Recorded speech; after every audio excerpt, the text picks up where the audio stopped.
Good afternoon, everyone. We're gonna give folks a few minutes to get logged in here before we get started.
As folks are joining, again, we're gonna give just another minute or two to let folks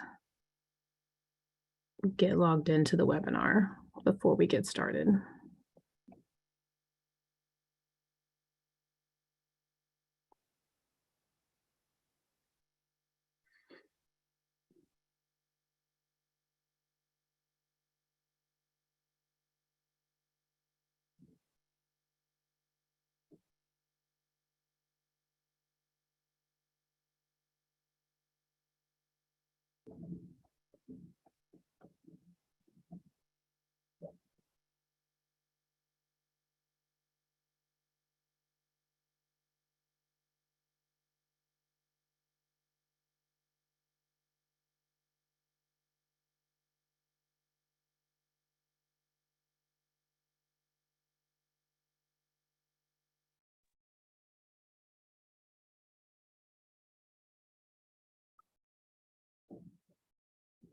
I'm seeing some things in the chat about not having control over your camera or mic. Yeah, everyone except our panelists are set on mute and cameras off, just to kind of minimize disturbances since we have a pretty large number.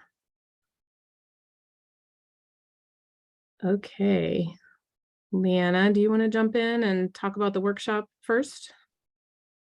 Yeah, thank you so much. Hi, everybody. I'm Leanna Hauser. I'm the chair of the College and University Recycling Coalition, and we are super excited to invite everybody to attend our the Kirk NRC, the National Recycling Coalition workshop. So the NRC, we're partnering this year with the NRC for their National Recycling Congress to be held. Our portion will be part of their two-day conference. Our portion will be held on Thursday, November 10th.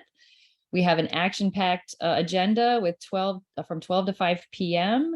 The theme is partnerships for people and the planet, and we're really excited to showcase partnerships between collegiate institutions and government agencies in that region, as well as partnerships with nonprofits between colleges and universities, and then partnerships with the commercial sector to really expand the opportunities and programs for waste reduction and diversion for the entire region, not just a partnership that benefits the university, but really does benefit exponentially the region at large. So we have a really wonderful slate of speakers. We're excited to announce our keynote is GL Genko. He's the CEO and founder of Generation Conscious. He grew up near a waste transfer facility in Jamaica, Queens, New York, before moving to Long Island with his Trinidadian Italian family. He's seen the health impacts of the waste station on his community and motivated him to create Generation Conscious. So we're really excited to hear his story and be inspired by the work that he has been doing over the years. We'll also hear from a partnership between Johns Hopkins University and Baltimore City Department of Public Works and their Department of Planning. as well as University of Washington and Zero Waste Washington. And then rounding that out of presentations will be Appalachian State University and Advanced Composting Technologies. And we're bringing back the roundtable sessions that many people enjoyed when we were in person at workshops in years past. The topics will include waste in labs, a choose your own adventure. So like where everybody can just kind of come together and talk about challenges and opportunities at their universities in general. We'll have a session on vendor contracts. We'll have a session on pesky materials management. So those really hard to recycle items, and then how to relaunch or launch a waste diversion program. So we are putting the link to register in the chat, and I hope everybody registers today. We're really excited. Again, it's November 10th from noon to 5 p.m. We hope to see you there. So thank you. Leanna, we're discovering that I think maybe only you can send chat to everybody. So if you could put that link in, that would be super helpful. Okay. Good afternoon, everyone, and happy fall. We're October, and we were just talking with the panelists beforehand about snow and people's forecasts, and the folks in Michigan have already started to see snow. So it's coming, unfortunately, I think. So today we are, our webinar is focused on successful surplus programs. My name is Jamie Pavey. I serve as the director for the Center for Environmental Leadership at Earlham College, which is in Indiana. And I'm a board member with CURC, the College and University Recycling Coalition. Thanks for joining us today, and I will be your moderator. For those of you not familiar with CURC, the College and University Recycling Coalition is a member-based organization that works to grow collegiate recycling and waste reduction efforts by fostering technical information exchange, educational support, and networking opportunities between the faculty, the staff, faculty, and student leaders implementing diversion programs. Today's session is part of our free CURC webinar series, which is designed to highlight innovative campus programs and provide trends and perspectives on a broad range of operational and educational topics related to collegiate recycling and sustainable materials management. Today's program is the fifth webinar in our 2022 series, so we have one more coming in December. So a few housekeeping notes to go over. If you have problems with your audio or video during the webinar, you can visit Zoom's support center. To avoid background noise, we placed all but our panelists' lines on mute.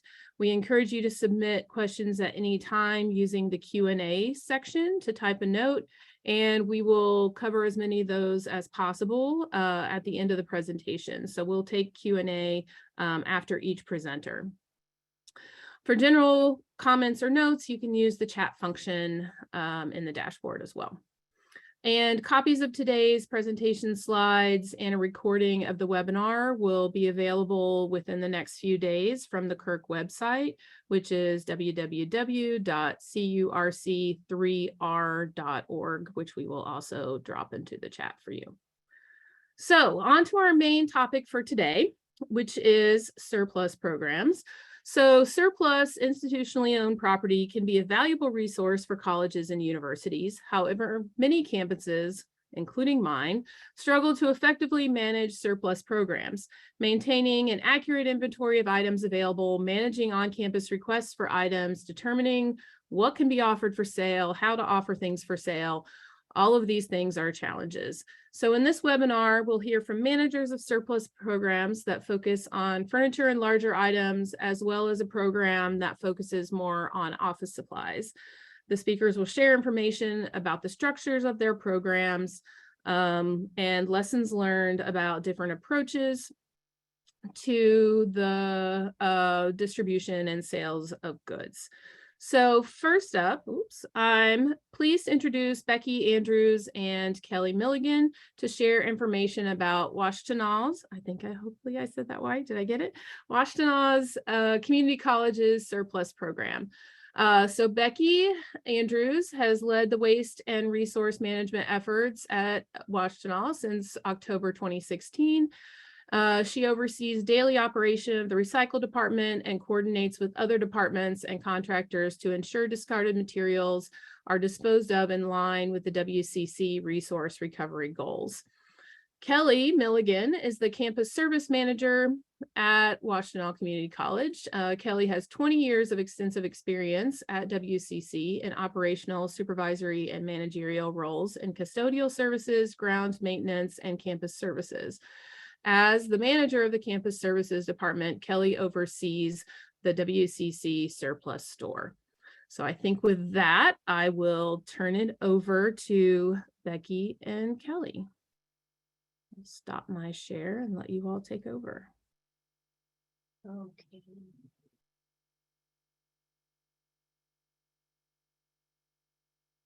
Okay, you see my screen? Yeah. Okay, over to you, Kelly. Okay. All right. Well, thank you, Jamie. Thank you, everyone. My name is Kelly Milligan. As she said, I'm campus service manager at Washtenaw Community College. Today, we're going to talk about our office supply redistribution and surplus store program. A little bit about WCC. WCC is a community college located just outside of Ann Arbor in Washtenaw County, Michigan. We're actually tucked in between Eastern Michigan University and University of Michigan. We have a beautiful campus, as you can see in that picture. 295 acres of campus buildings, woods, sports field, plazas, etc. Currently, there's about 10,695 students enrolled. There's no campus housing. Operational sustainability efforts are housed in the facilities division, where we have a resource recovery manager, Becky, and an energy manager. And we have an office supply redistribution service and a public surplus store, which we're going to talk about in these further slides. So I've got one brief slide on the office supply redistribution. This happens twice a year on campus. Because of the way we're able to process our paper recycling stream here, we're able to pull out reusable office supplies as we process. And we also take carts up to offices that are cleaning out for them to set aside reusable supplies. We store these in crates, and twice a year during in-service week, when we're guaranteed to have faculty on campus, we roll them out to a central location, and faculty and staff come by to take anything that they can use. It also serves as an educational event because I set up table displays on reuse and recycling procedures that I set out in that area. It's a very popular event. It's well attended. I do feel I would prefer a permanent location so that I got more frequent turnover, but I do see that I benefit from the engagement that the event style brings to it. Kelly's going to talk to us now about the surplus store, which is an online auction store hosted on publicsurplus.com. It's only been open for around 12 months. And on it, we move the larger stuff like the office furniture, the computers. We have things as strange as like the welding supplies from our occupational programs. So over to you, Kelly. Thank you. The history of the surplus store at WCC. So pre-2005, whenever there was an excess amount of property to dispose of, WCC held yard sale type events, and that's exactly how it sounds. They're open to the public. And it was just like that. It was outside. Customers could come in and pick what they want and pay for it with cash. In 2005, however, this moved to an eBay store operated out of the campus services storage and receiving department. And as you guys know, COVID hit everyone in 2020. And so the eBay store was suspended. For a while, the responsibility of the store then moved to finance, and finance made a decision to go with publicsurplus.com moving forward. The store has since moved back to our area, the campus services, for operational storage and manpower reasons. And the new store has been open for about 12 months now. Store's purpose and operation. The purpose of the store is to divert material from the landfill via reuse. Quick turnover is required due to space limitations. Items are not listed multiple times. There's no minimum value required to list an item. Items have to be picked up. There's no shipping service at all. Listing periods depend on space and turnover requirements, but vary between 4 to 10 days. Becky's going to talk about how the process works. So how do we move stuff through campus? And communication is always an issue. So in the last year, we kind of revamped this a little bit to try and simplify it and keep everybody in the loop. So the employee with the item they wish to dispose of fills out a property disposition form. And they have to get that signed by the budget holder to say that the items can be disposed of. And then they email it to a property disposition email address, which will drop into my inbox, Kelly's inbox, the inbox of finance, and a couple of other managers that need to be kept in the loop on where things are moving.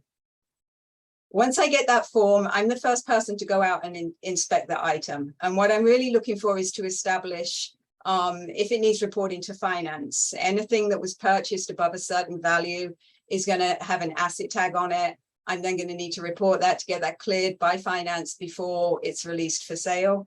And there's other reporting requirements that can come in depending on the type of purchase that it was at the time. I also make a brief assessment as to whether I feel it's suitable for sale. Some things it's completely obvious at the start that it isn't, and I just divert it directly to recycle without it going through Kelly. Other times I need Kelly's advice because she's the one that knows what's moving on the store, and we'll check it out together and decide, you know, do we try it or not? Usually we try because it's amazing what sells.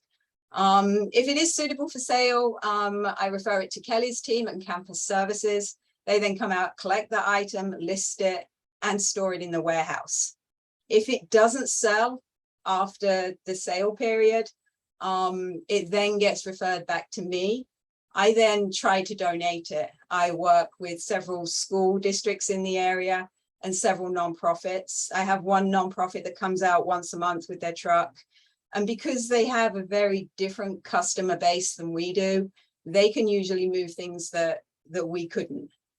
So between us, we kind of get as much reused as possible. If it can't be donated, if I get no's from everybody, I take a look, can I recycle it through my e-waste stream? Can I recycle it through my metal stream? If I can't recycle it, only at that point does it then go to the roll-off to landfill. So these are our first year's KPIs on the new store. I mean, we're a small institution, so I know we're dwarfed by many of the larger ones. But we felt like this was quite an achievement because Kelly previously wasn't involved in the eBay store, so she was coming into this fresh, and it was something that I hadn't been involved in either. So total revenue for the first 12 months was around $122,000. And that was spread over 1,300 individual sales. Our average sale price per item is around $94. Our lowest sale price was 55 cents for an item, and our highest sale price was $4,825. We only served 178 individual customers, which, you know, we really would like to have a bigger reach. Part of that is the nature of the store, and part of it is the range of materials we're selling. Some of those customers bought one item one time and that was it. Other customers are coming back again and again, buying in bulk, buying certain items that they know they're moving on through their own businesses. Our average diversion weight through the store, through reuse in the first 12 months was 38 tons. I calculate that by printing a monthly report and assigning averages to the different products, and I calculate it in Excel along with my recycle tonnages. I would say on top of that 38 tons, I probably donated another 20 through the nonprofits and school districts. Okay, so challenges and surprises for running the store. Honestly, it's surprising what we sell, what we'll sell. We have, if you go on our website right now, we have Christmas decorations with welding cables and computers, and we even sold a box, a crate, which is just surprising. So it's always cool to see what goes on the website. That's why we always try to list and donate first. The WCC listings are not easy to find on the store webpage. That's because the store goes by its alphabetical order. So you got to look up Michigan, and you got to drop down and find Washtenaw Community College. So you really kind of got to know what you're looking for. You are assigned a rep, that we are assigned a rep that will feature items if it's a featureable item that we want to showcase on the site. We have a much smaller customer base than somewhere like eBay. So items go pretty cheap if people are not bidding against each other. Many buyers are middlemen, things going through other sites. Basically, about 80% of our clientele are selling it through their own businesses or on eBay themselves. Coordinating pickups within operational hours can be problematic, mostly because we're a warehouse as well. So we're moving, we've got trucks coming in, et cetera. And then we work 8 to 5, customers usually work 8 to 5. So the challenges there can be lining up, but we've met those challenges so far without any problems. Low value items, which are paid for sometimes and not get picked up. That's an item might be $10 or $5 and the customer just decides that it's not worth the drive to come pick it up. Or some customers like to buy an item because they want it right now. They don't want to lose out on it, and they're going to have us hold it for them until they buy something else on the auction and come pick up multiple items at the same time. And some people want us to ship despite we make it very clear on the website that we do not ship. And that creates problems when we have to refund the money because the customer can't come pick up the item. And that is our portion. So I mean, I feel like we were kind of quick. I hope there's questions out there. If we don't get through questions today, here's our email addresses for anyone that wants to contact us down the line if something comes up and they want to get in touch. We do have some questions, so you aren't going to be left hanging. Thank you for that. It was great to hear an overview of your program and some of the shifts that you've made over time. So one of the questions has to do with covering the costs of moving items from one part of the campus to another. So, the person who wrote this said this is one of the biggest roadblocks that we face because of a contract with a moving company. It's often more expensive to move it twice, like from an office to a central office to another office, than just to buy a new one. I don't know what size campus they're on. We're 290 acres, I think it was roughly 95, yeah. 295. So we're a relatively small campus. Kelly's department do all the mail deliveries, and quite often the items have been brought down to the building docks by the building maintenance team. And so as they're dropping stuff off, they are then loading it into the truck for the journey back. So we have the benefit of using our union staff here on the outward and inbound journey. They can pick up those items, so we don't have to cost that out separately as a separate cost. And generally our items are small enough that they can just go in the back of a regular truck. We've had some weird things like big 4,000-pound lathes from our manufacturing area, and in that case, we did have to get a rigger in, which was quite expensive, but they were going to have to come out of the building anyway. So we just moved them outside and held them there until they sold, and then loaded them with the heavy forklift. Okay. Yeah, I would say that's a lot of times if we have bigger items, we kind of sell in place. So we don't move some of the bigger items. Gotcha. There was another question about how the revenue gets allocated. So where does the money made from the sales go? Finance deal with that end. I believe it goes straight into the general fund, which is exactly where my revenue from recycling goes as well.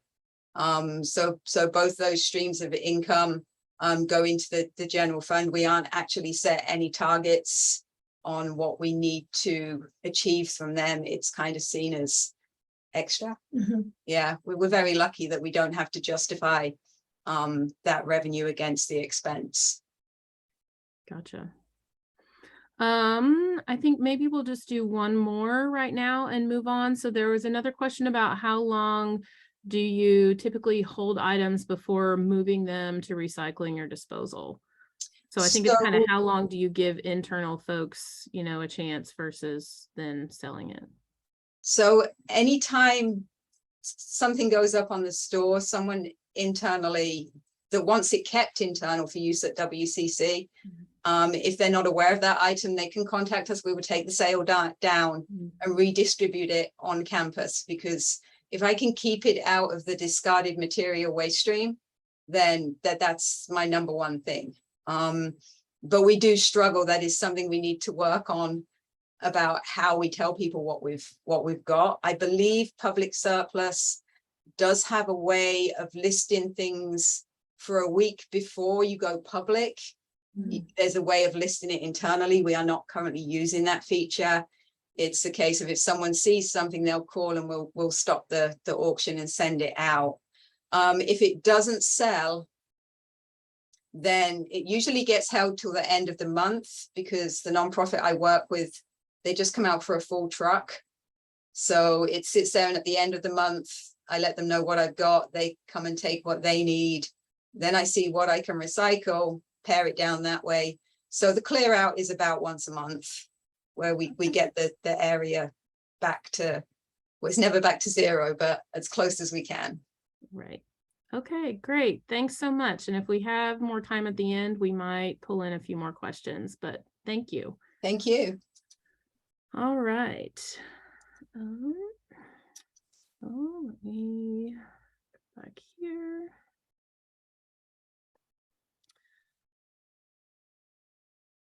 So our next speaker this afternoon is Todd Tanner from the University of Minnesota Twin Cities. So Todd is a passionate DIYer that enjoys helping others. Promoting sustainability and environmentalism are never far from his thoughts. He has worked for the University of Minnesota since March of 2015 and currently serves as the Zero Waste Program Manager for the Twin Cities UMN campuses. Todd has also served as a board member and board president for Reuse Minnesota, a nonprofit dedicated to advancing the reuse, rental, and repair networks in his great state. In his free time, you'll usually find him holding a fishing rod in one hand, a canoe paddle in the other, somewhere in the Boundary Waters canoe area, his favorite travel destination. He also spends a lot of time on the ice in the winter chasing walleyes. Okay, I will now turn it over to Todd. Oops, let me stop my share. All right, let me get this up. Great. Thank you very much for the wonderful introduction. All right. Yep, as you said, I'm the Zero Waste Program Manager. I'm part of Waste Recovery Services here at the Twin Cities campuses, a division of Facilities Management. And we'll jump right in. Our surplus program is called the Reuse Warehouse. And the first thing I guess I ask is, when we're talking about this, how do we define success when we're talking about surplus programs? One option is finances. Some programs are really built to generate revenue. They go after assets, high value materials, and they measure their success on, revenue generation. There's also an environmental component to it that you can look at. Are you reducing emissions or reducing your carbon footprint? These are things that we consider here as well. There's also the circular economy and sustainability. A lot of the people that purchase materials from us are resellers that have small shops and boutique shops in the area, and they're using us to source materials for their stores, promoting reuse within the local economy. And then there's waste stream diversion. This is a key component of our program and what our program is really built around at its core. Our primary mission is waste stream diversion. And of course, then we also think about donations. Can this material be given to somebody else who can do good with it? Are there local partners that can take your materials and you can pass it on to them? I'm not going to say that any one of these things is by itself the way you determine if a program is or isn't successful. I think it's kind of a combination of all of these things. And I think we do a little bit of each of these things here at the Reuse Warehouse here at the Twin Cities campus. So where to start? I get people that will ask me, they're thinking about starting a surplus program at a college or university, and they'll ask me, where should I begin? And unfortunately, they don't usually, this is where they usually start. It's not where I think they should, but most programs are asset-based. They're going after the high value items first.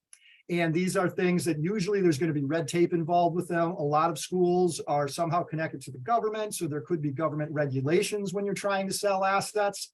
So I'm always encouraging people to not start with assets. They should try to follow a model more like what we did. And as far as I know, I think we're pretty unique. I don't think there's anyone else out there doing exactly what we're doing. We're a debris-based program. And I'll get into a little bit more about what that is in a second. But like this picture that I just threw up here, this is an example of what we'd call debris. This comes from a conversation I had with a county here, a worker at a county program. They had a bunch of office materials, nothing of any significant value, but they couldn't even give it away to the public or to employees because of all the red tape that was involved. This red tape, for especially in government entities, it came from a good place. It came from fraud prevention, so that materials wouldn't be given to, friends, family members, employees. It was meant to protect their assets. But unfortunately, it didn't think about waste stream diversion. It was thinking about fraud prevention. So these policies that stop a lot of government entities from giving away things of trivial value really are antiquated. And we've found a way to get around those things. We classify everything that comes to our warehouse as waste. If you send it to me, it's trash or it's garbage. Now, that doesn't mean we don't deal with assets. We have capital assets here on campus. We have material that's extremely valuable. And when we get these assets, we may handle them differently. We may have public auctions on them. We may notify the public of the availability to them. But because we're a debris-based program and we classify everything as waste, we don't have to do that. For instance, if I have a very high value item that comes to my warehouse, that shows up, like here's a picture of some potential hospital equipment. If I had a suite of material like this show up, I could do an auction. In this case, I probably would, but if it was in my way and taking up space and I needed to get rid of this as fast as possible, I know buyers that take this type of material. Because we're debris based, I could call up that buyer and say, look, I need my loading dock cleared, make me a fair offer on this, and you can come pick it up today. And I have the ability to just sell that right to somebody if I need to, and I don't have to go through that full auction process if I don't want to. So I tell people, if you're going to start a program, start with debris, start with waste stream diversion, and work your way up from there. So inventory is an issue that comes up. People will a lot of times ask us what we have in our warehouse, and we tell them the best way to find out is come down and visit us because we don't have any sort of online listings. We do, however, have a program. It's called RSIMS. It's the Reuse Sales and Inventory Management System. It was made by the University of Minnesota by our own employees. It was meant to perform two functions, a point of sale system, which it does very well. And it was also meant to track inventory here within our warehouse. Now, technically, it's fully capable of doing that. But in order to track inventory, especially to track it accurately, the amount of labor that I would have to put into it to try to keep that updated is staggering. We quickly gave up and didn't even attempt to make this an accurate reflection of our inventory. There are a lot of ways that the inventory can get messed up. For instance, when things go through the life cycle, I'll explain that later on, these items might get thrown away if they don't sell, and we're not going to stop and take the time to try to scan every one of these out of the system. So they create ghost entries after they're thrown away. We also have situations where a customer might come up with a cart full of several hundred small items that all have stickers on them. And the idea of sitting down and trying to scan every one of those items, we'll just roll the cart over a scale. We have a tear weight on the cart. We say that's 60 pounds of stuff. That looks like $60. And they'll be like, well, what about 50? And we'll go 55. And then we agree on a price. We ring it into the system at the weight with the price, and we track it that way. Now, every one of those items, though, is a ghost in the system. So now they're still in there. We also have another type of a way that inventory gets off. It's a little bit funny, kind of serious, but funny. And that's theft. We don't like theft. Shoplifting happens. We do our best to mitigate it. It's not as much of a concern to us as it would be a normal retail environment because we don't pay for this here in our program. We get the items for free. We still don't like it though. But at the end of the day, if somebody steals something from us, that's still waste stream diversion. We don't have to throw it away. So it meets our mission. But again, we do try to prevent that from happening wherever we can. But all of these things contribute to bad inventory. So we don't even attempt to have this as an accurate reflection of what we actually have. For receiving, we have these workstations set up for students, primarily student workers, that will price all of this material. You see they get covered in interesting things, stuff that comes to our warehouse. And every once in a while, I go through and make them purge it and empty it, and then it fills back up again. But the students will go through, they'll use eBay, Craigslist, they'll Google search items to try to figure out what a price should be. We try to price things at about 30 to 40% of what we think is a fair used price for that item. Now, sometimes we get in valuable items, antique items, very rare items. And so we might hold to a higher price on things, but we tend to try to price it at about 30 to 40% of what that current, fair used price is. Each item gets stickered with that price. The weight gets entered into RSIMS. So when this item comes up to the cashier, they can just scan it and the person can pay and walk out the door with it. And we are able to track the weight and the sale of that item. We also have a system where we discount prices over time. We have 4 different colored stickers. It's a 6-week cycle.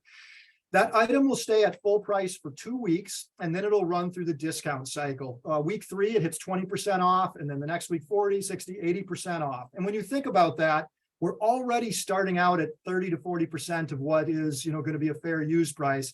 And that'll dig down to 80% off at week 6. So we have people coming in, whether they're resellers for eBay, they have local stores, or they're just a homeowner who's looking for a good deal on something they need. They can get these things at very, very low discounted prices. We also will do free items. Now, if an item cycles all the way through the sales process, gets to 80% and doesn't sell, we decide what we want to do with it. We might decide it's worth leaving it on the shelf and letting it run for another cycle. We might want to put it up as a free item and see if someone will take it at no charge. But we're mindful of what items we put up for free. Here's an example of material I won't put up for free, and that's e-waste, electronics. I don't want someone coming to my warehouse and taking electronics because they're going to try to get that small amount of rare metals, valuable metals out of it, and then they might irresponsibly dispose of the rest of that material. So I would rather pay our e-waste vendor 20 cents a pound to take this material and responsibly recycle it, as opposed to giving it away for free. It's a cost to us, but I'd rather pay for that knowing that it's going to be handled right. So there are some items that we won't put up for free, but a lot of items are going to be like new in the box inventory that just didn't sell. Those are examples of things that we might put up for free if they've gone through the cycle and still haven't sold.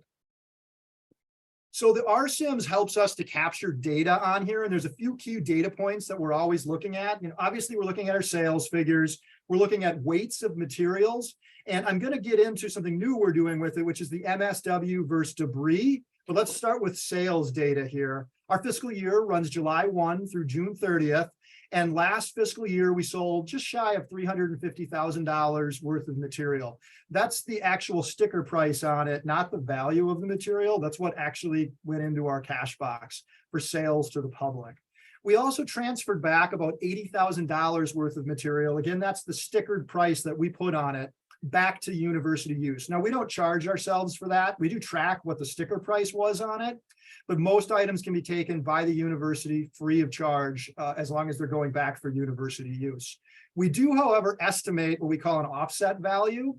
That $80,000 worth of material, had the university gone out and purchased it new, because we discount things so aggressively, we estimate that that could be worth about $400,000 of material that the university didn't have to buy. And I think that's a pretty conservative estimate. I see what we pay for tables and chairs here at the university. It's pretty staggering what this material costs new, and we do discount things aggressively. So I think that's a pretty conservative estimate.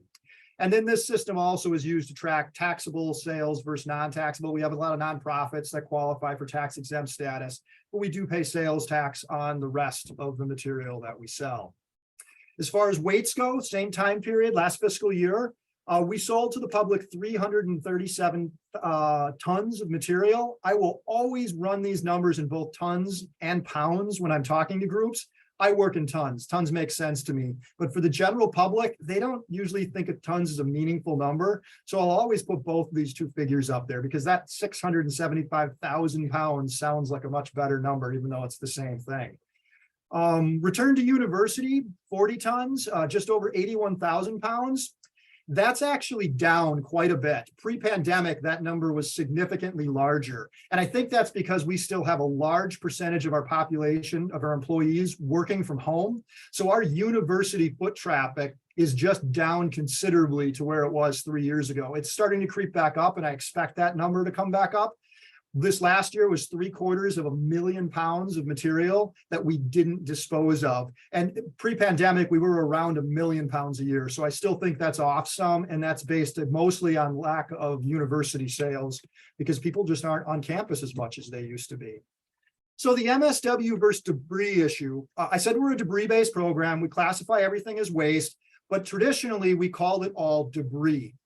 We had two streams that we look at here. We have our MSW side of the house, your traditional trash, true trash, and your recycling streams and compost. And then you have your construction, large material, and debris.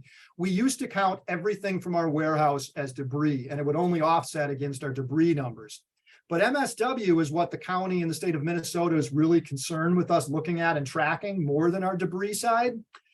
And all of the material, a lot of this material is technically MSW. We're starting to train our staff that, imagine you're standing in front of one of our waste stations here with like that stapler that I showed you earlier. And your only option was to get rid of it, to throw it away. Could you throw it into one of these containers? Should it go in here? Well, one, is it small enough to fit in here? Yeah, stapler is. It's metal, so technically we could recycle it in a straight metal stream, but you don't have access to that throughout campus. So yeah, you could throw that in trash. That is an MSW item. It should be coded as MSW so that we get credit on the MSW side for diverting that material.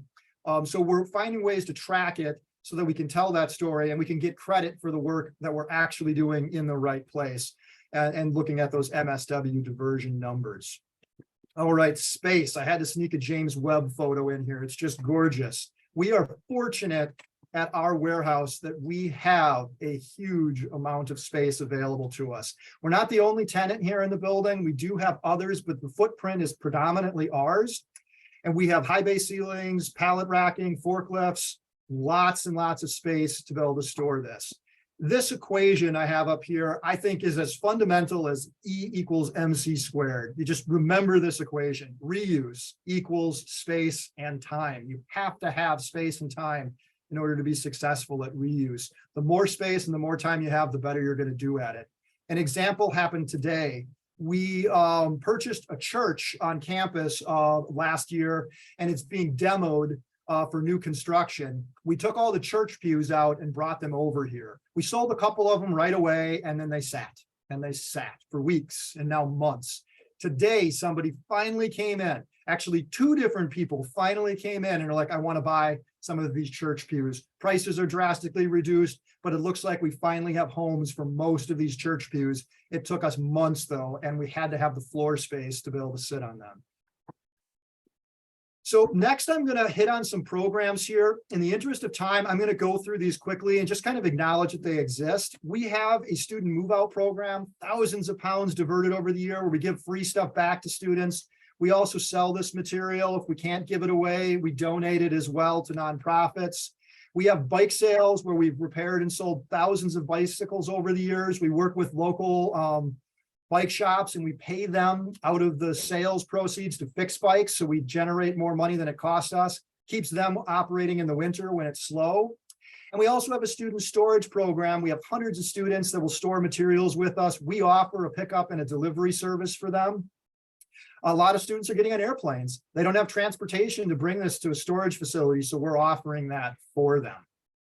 Profit sharing, we do, this is with assets. If we can sell something for over $1,000, we will profit share back to a department.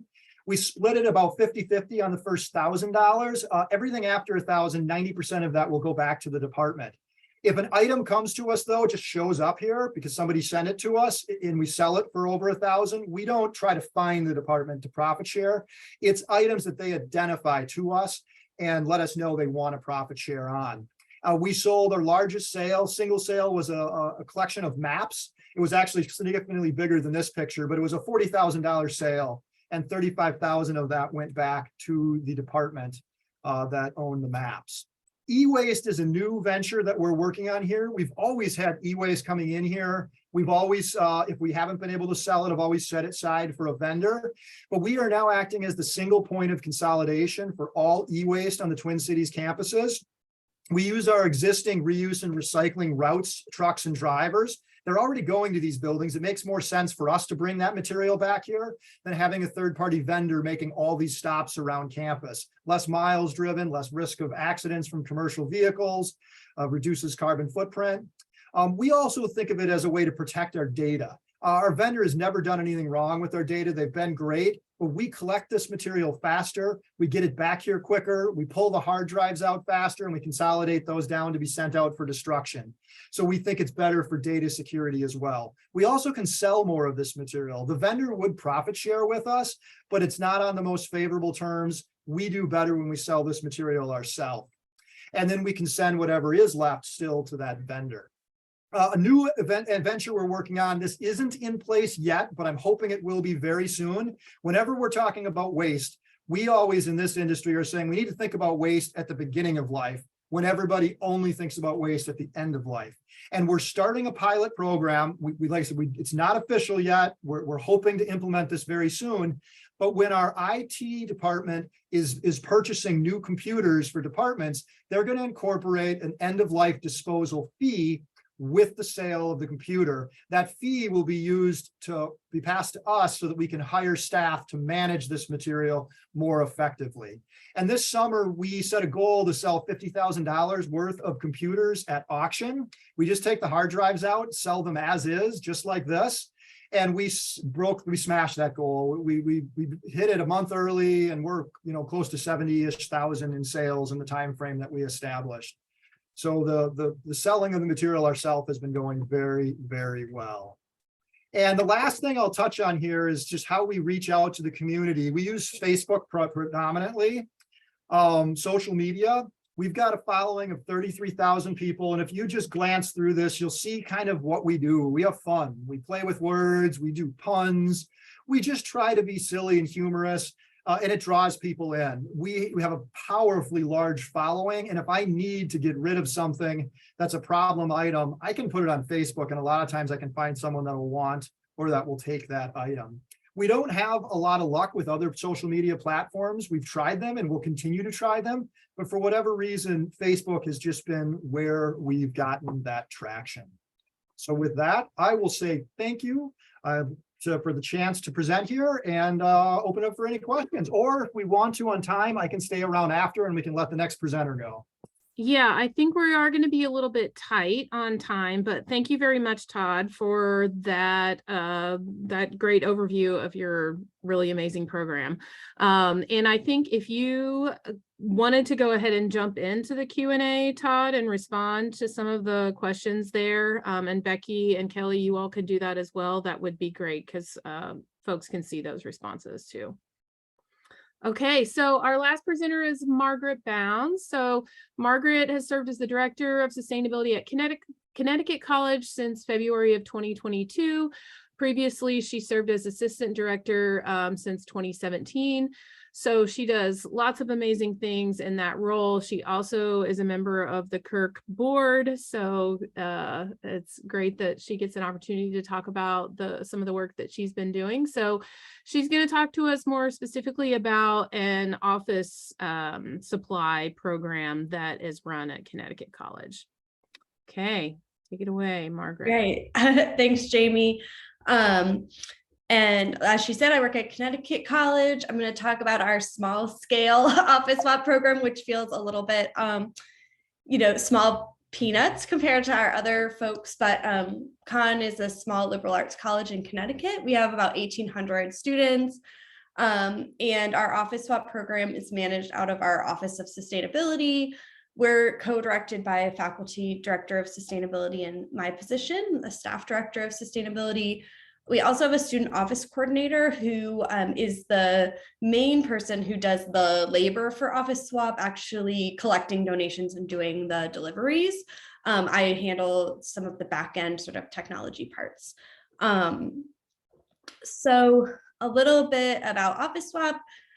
We started in 2015. We mostly handle small office supplies like staplers, hole punches, binders, notebooks, things like that. Originally, it was set up as a Google sheet where basically the student volunteer or a paid student would enter the item in the Google sheet and then mark it as donated when someone requested it.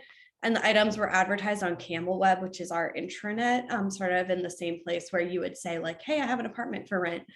We did not get very many orders. When I started in 2017, I found that we were getting a lot of donations and not getting rid of a lot of stuff. So started talking to our procurement folks about how we could increase use of Office Swap. Sort of concurrently, which was lucky for us, they were looking to start an online purchasing portal for the college. And that did go live in 2019. We use Unimarket, but I imagine that if you use some other kind of purchasing portal, that an internal catalog is an option. That's how we set our Office Swap up. We had a 400% increase in orders when we went live in the purchasing portal. Then with COVID, things got a little bit slower. We only had 23 orders last fiscal year, but this year we've already had 21 orders from July till now. So things seem to be picking up again. I think a lot of folks kind of came back from working from home and were like, oh, my office really needs a lot of new things. Let me see. So just putting some images in here so you can kind of get a sense of what it looks like. This is our marketplace. We used a conveniently placed period to make sure that we were the first vendor that showed up when you go to the suppliers list. So hopefully that helps direct folks to us. And then when you're actually in our catalog, this is basically what it looks like. We tried to have pictures for all of the items and a little bit of a description. For some items, we just have one, so they can't change the quantity. For others, they can actually order more than one. We have, again, like I said, mostly small office supplies, but we do some furniture from time to time, like the storage cabinet. And in those cases, we have our campus utility crew actually do the moving of the furniture. Our students don't move any of the larger items. One of the sort of features of the internal catalog was that everything had to have a product code. So we had to sort of make this up. But this is actually what how we know where these items are in our Office Swap garage. So this is like shelf number 6, bin 2A, item number 6. So that's how we both filled in that piece of the catalog, and then also give direction to our to remember where different things are. When folks want to order from us, they do go through the same basic steps that they do when they're ordering something that costs money. Everything in Office Swap is free. So you'll see the price is $0 for everything, but they do have to go put in their account numbers. And we also send invoices and they mark the items received. So that helps us track to make sure that the items got to the right office. It gives me a good update of whether my student has completed all of the deliveries. We were able to set it up recently, thanks to our procurement manager working on this, that these orders don't have to go through the approval process. So it doesn't have to go to your supervisor. It just gets automatically approved when you place a Office Swap order. And this is our little garage storage space. My office is actually in a sort of small house, and the garage is dedicated to our Office Swap supplies. So you can kind of get the sense here in the picture of what I was talking about. Most of our items are in these bins, and the product code tells us which specific bin and rack the different items are located in. This also gives you a sense of what the different kind of items that we have are. Yeah, so that's it for me. I was just sort of a lightning round, and happy to join in the Q&A. Yeah, one quick question that someone had was about who actually takes the pictures and does the descriptions and stuff of the supplies. Yeah, it's been a mix of myself and our student office coordinator, because I would say what is one challenge is because it's in our purchasing portal, access is a little bit more limited. So student can't have sort of full access in case then they wanted to go like order a bunch of stuff. So I've usually done the pieces that require like logging into the actual portal, uploading the pictures and things like that. But it actually is an Excel spreadsheet, is how it starts out. So my student can add items to the Excel spreadsheet, and then we do one big upload every once in a while to kind of update the catalog, if that makes sense. Gotcha. And just a confirmation, also, you said everything is free on the Office Swap. There's nothing that you charge for. Yes, everything is free. Yeah, because it's all just kind of like shifting places within the college. Exactly. Yep. Everything is going from office to office, and the Office of Sustainability, we just cover because of the office coordinator does other work for us. We just consider that part of her job duties. Gotcha. Okay, great. Well, thanks again to all the presenters. And it sounded like Todd had offered to maybe stick around a little bit if any of you had specific questions for him. I think they have also, some of the speakers have been working through questions that were in the Q&A. So you might check back in there if you had put a question. They might have responded to it by now, but you are welcome to kind of hang out for a few more minutes. But as I mentioned, today's webinar is the 5th in our 2022 webinar series. So the last webinar will be on December 15th, and the topic is food recovery and composting on campus. So look out for announcements and registration for that coming soon. If you have suggestions for our next webinar series for next year, we're starting to think about that. So please fill out the form that's found at our website, which is listed there on the slide, and also I think was shared in the chat early on. And that's also where you can get to recordings of today's webinar and also past webinars and the slides as well. We also wanted to highlight a related webinar that was last week that was hosted by Bush Systems that was focused on finding the path from single use to reuse. So that is something else that has been archived and you could get to if that was of interest. And finally, as Leanna described at the very beginning of the webinar, we have our Kirk workshop coming up November 10th. From 12 to 5 p.m. The registration cost is $30, and the theme is partnerships for people and the planet. And again, Corey put the registration link in the chat. So I think with that, I just one last time, thanks again to Becky, Kelly, Todd, and Margaret for your time and participation today, and just for your excellent work on the programs that you run on your campuses. We really appreciate it, and look for the presentation, recording, and slides within the next few days. And with that, enjoy the rest of your day. And like I said, if you want to hang out and we can do a few more questions, we will do that. Thank you.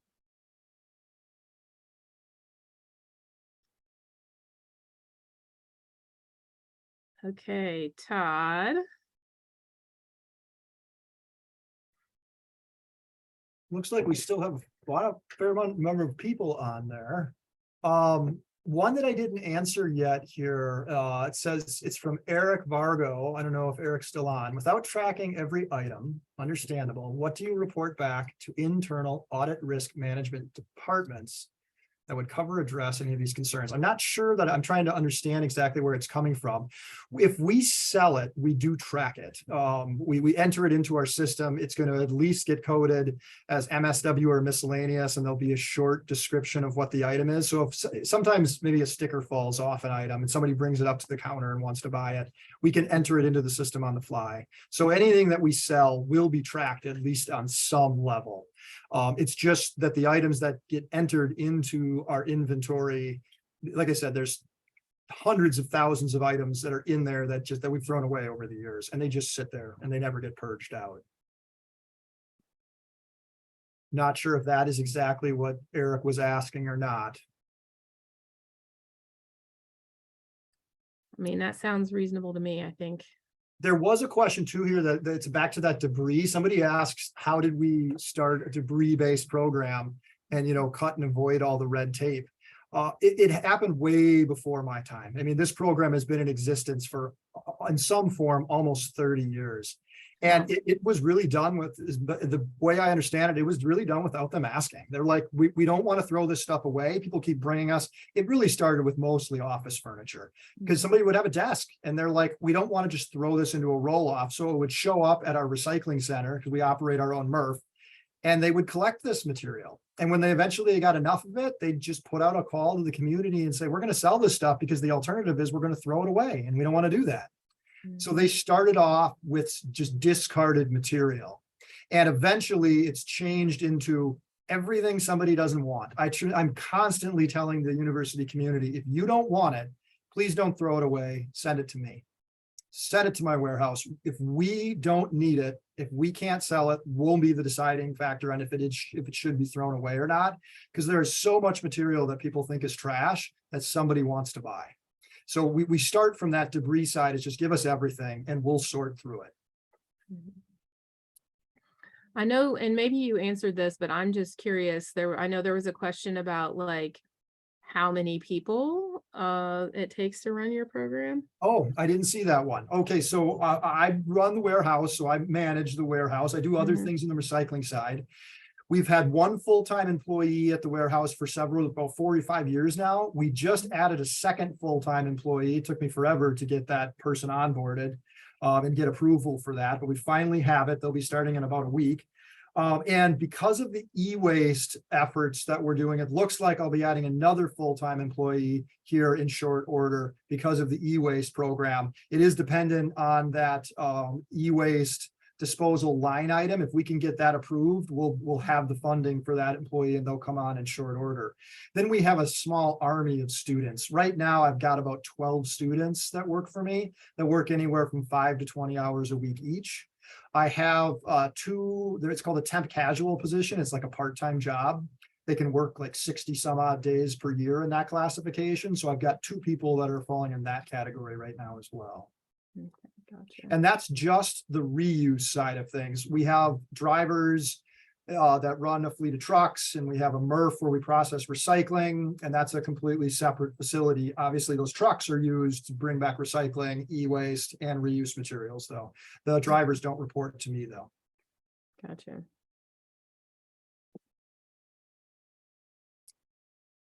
Yeah, and then the other one that I was curious about, it looks like you respond to that was about like, is your program centrally funded or self-funded through your sales? And it looks like so they calculate space on campus. You know, we've got millions and millions of square feet of space, and there's an accountant somewhere that sat down and figured out a square foot of space gets rented to a department for X dollars, you know, per month or per year, and then they divide up that fee. So much goes to electricity, so much goes to water, so much goes to waste. That's us, you know, so much goes to legal. They divvy that up between all the supported units on campus.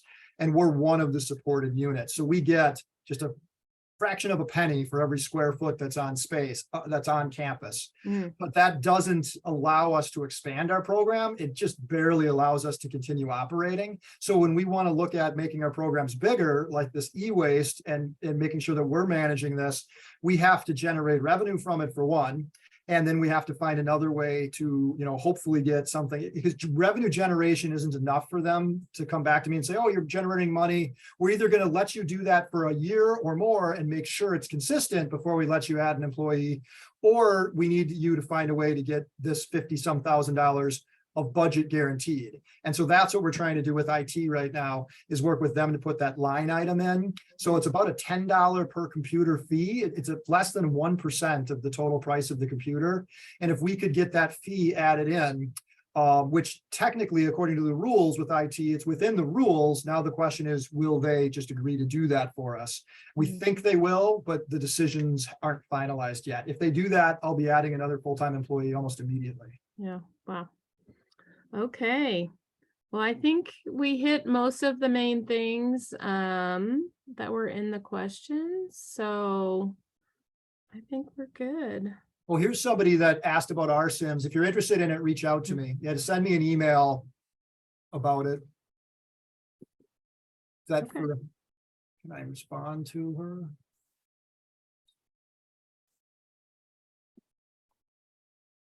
Okay, Leanna, anything else? I think that's great. Yeah, so we can stop the recording.